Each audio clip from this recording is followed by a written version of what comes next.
نحمدہ و نصلی علی رسولہ الکریم بسم اللہ الرحمن الرحیم۔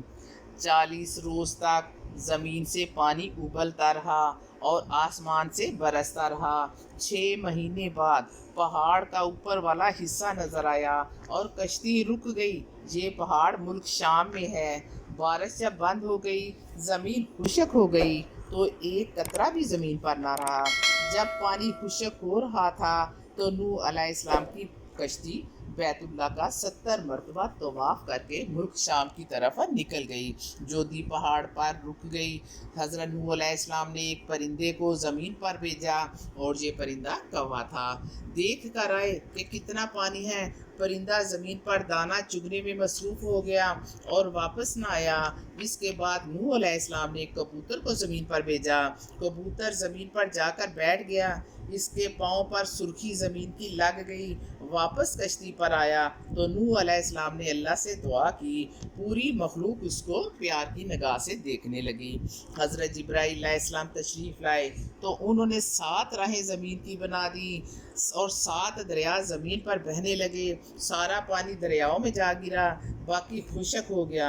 حضرت نوح علیہ السلام نے باہر نکل کر ایک جانور کو زمین پر بھیجا۔ جب یہ جانور واپس آیا تو حضرت نوح علیہ السلام نے سب کو کشتی سے اتار دیا۔ اللہ کے حکم سے تمام جڑیں اور پودے زمین پر بو دیے۔ حضرت نوح علیہ السلام کو انگور کی جڑ اس میں سے نظر نہ آئی۔ اللہ سے دعا کی، ندا آئی کہ اسے ابلیس نے چرا لیا ہے۔ حضرت نوح علیہ السلام نے ابلیس کو کہا کہ اللہ تعالیٰ نے فرمایا ہے کہ انگور کی جڑ ابلیس نے چرائی ہے۔ یہ سننے کے بعد شیطان نے حضرت نوح علیہ السلام کو جڑ لا کر دے دی۔ ابلیس نے حضرت نوح علیہ السلام سے کہا کہ تم جب اس کو بو دو گے تو تم ایک بار اس کو پانی دو گے اور میں 3 بار دوں گا۔ یہ بھی نوح علیہ السلام نے قبول کر لیا۔ حضرت نوح علیہ السلام نے اس کی جڑ کو زمین پر بو دیا۔ ایک دفعہ پانی حضرت نوح علیہ السلام لگاتے تھے اور 3 دفعہ ابلیس پانی کی جگہ لومڑی، شیر اور سور کا خون انگور کے پودے کو لگاتے ہیں۔ انگور کی مٹھاس حضرت نوح علیہ السلام کے پانی دینے کی وجہ سے ہے اور اس سے جو شراب بنتی ہے ابلیس کے پانی دینے کی وجہ سے۔ اس لیے شرابیوں کا جو مزاج شراب پینے کی وجہ سے ہوتا ہے، پہلے لومڑی جیسا ہوتا ہے، اس کے بعد شیر جیسا، آخر میں ایک شرابی کا مزاج سور جیسا ہو جاتا ہے۔ کیونکہ شرابی نشے کی حالت میں کسی کی بات سنتا سناتا نہیں اور نہ ہی کچھ سمجھتا ہے اور نہ ہی کسی کی سنتا ہے۔ ہر شے میں تصویر اصل کی ضرور ہوتی ہے۔ شیطان نے حضرت نوح علیہ السلام سے کہا کہ تمہارا مجھ پر احسان ہے، تم نے مجھ سے جو مانگنا ہے مانگ لو۔ حضرت نوح علیہ السلام نے پوچھا تو میرے کس گناہ سے خوش ہوا ہے؟ ابلیس نے کہا تو نے گناہ نہیں کیا، تو نے اللہ سے دعا کر کے ہزاروں کافروں کو صفحہ ہستی سے مٹا دیا ہے، یہ سب دوزخ میں میرے ساتھ رہیں گے۔ حضرت اس بات کو سن کر 100 برس تک روتے رہے۔ ایک دن حضرت نوح علیہ السلام نے شیطان سے پوچھا کون سا ایسا فعل ہے جس کے کرنے سے اولاد آدم دوزخ میں جائے گی؟ حسد، لالچ، غرور، کنجوسی، جس کی کسی میں بھی یہ 4 چیزیں ہوں گی وہ دوزخ میں جائے گا۔ ابلیس نے کہا میں نے 70,000 سال تک اللہ تعالیٰ کو سجدہ کیا، مگر جب اللہ تعالیٰ نے حضرت آدم علیہ السلام کو بنایا تو اس نے تمام فرشتوں کو حکم دیا کہ وہ آدم کو سجدہ کرے۔ سب فرشتوں نے سجدہ کیا تو میں نے حسد کر کے نہ کیا، جس کی وجہ سے مجھ پر لعنت کی سزا ملی۔ پھر اللہ تعالیٰ نے کہا کہ تم نے آدم کو سجدہ کیوں نہیں کیا؟ میں نے تکبر سے اللہ کو جواب دیا کہ میں اس سے بہتر ہوں، تم نے آدم کو مٹی سے بنایا ہے اور مجھے آگ سے۔ اللہ تعالیٰ نے مجھے مردود قرار دیا۔ تیسری وجہ آدم نے گندم کو کھایا، اللہ تعالیٰ نے منع کیا تھا، میں نے اس کو گیہوں کھلایا، جس کی وجہ سے آدم جنت سے نکال دیے گئے۔ اللہ تعالیٰ فرماتا ہے بخیل لوگوں کے لیے جنت حرام ہے۔ جب یہ ماجرا نوح علیہ السلام نے سنا اور ابلیس چلا گیا، اس کے بعد اللہ تعالیٰ نے حضرت نوح علیہ السلام کو حکم دیا کہ کشتی کی لکڑی سے ایک مسجد بناؤ۔ جودی کے پہاڑ پر مسجد بنائی گئی اور وہاں ایک بستی بن گئی جس کا نام سمانین رکھا گیا تھا۔ حضرت نوح علیہ السلام کے ساتھ مومنین نے وہاں رہنا شروع کر دیا۔ اس کے چند دنوں بعد حضرت نوح علیہ السلام نے وفات پائی، اور پھر حضرت نوح علیہ السلام کے 3 بیٹے سام، حام اور یافس رہ گئے۔ تمام مخلوق انہی کی اولاد ہے۔ اہل عرب و عجم سام کی اولاد ہے، اور اہل حبش حام کی اولاد ہے، اور اہل ترکستان یافس کی اولاد سے ہیں۔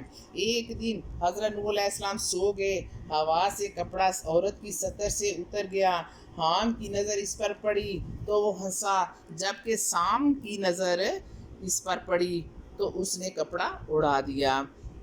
جب نوح نیند سے بیدار ہوئے تو دونوں نے ماجرا سنایا۔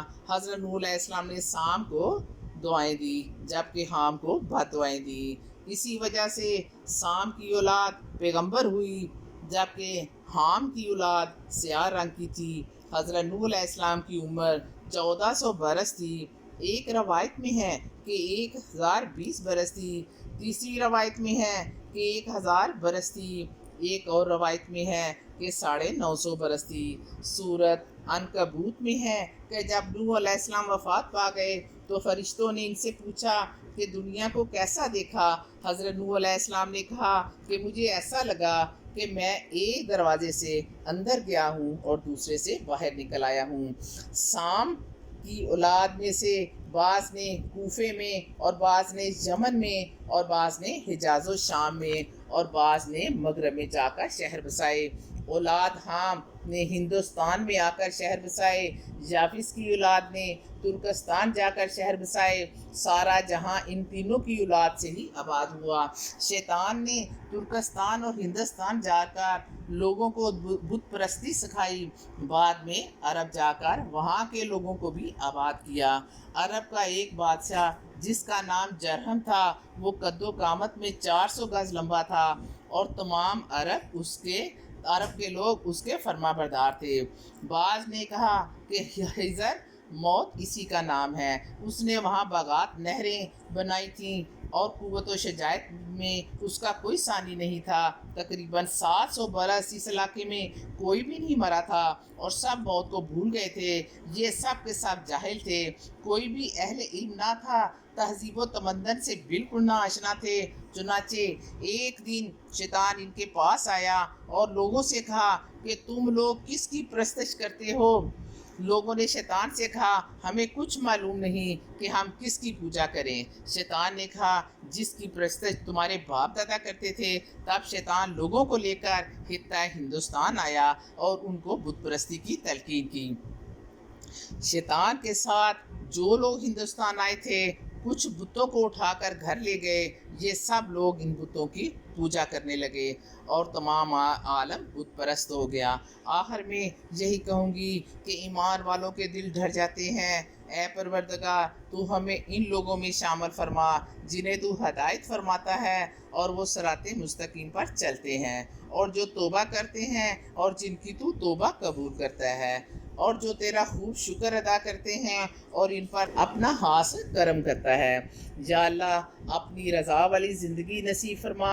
یا غفور الرحیم، ہمارے جانے انجانے میں کیے گئے تمام گناہ کو معاف فرما، نیکی کے راستے پر چلا اور گناہوں سے دور کر دے۔ ہمارے ماں باپ پر اپنا خاص کرم کر اور ان کے گناہ بخش دے، ان پر رحم کر، اور ہم سب کو نماز پڑھنے اور اسلام کے 5 ارکان پر چلنے کی توفیق عطا فرما۔ آمین ثم آمین۔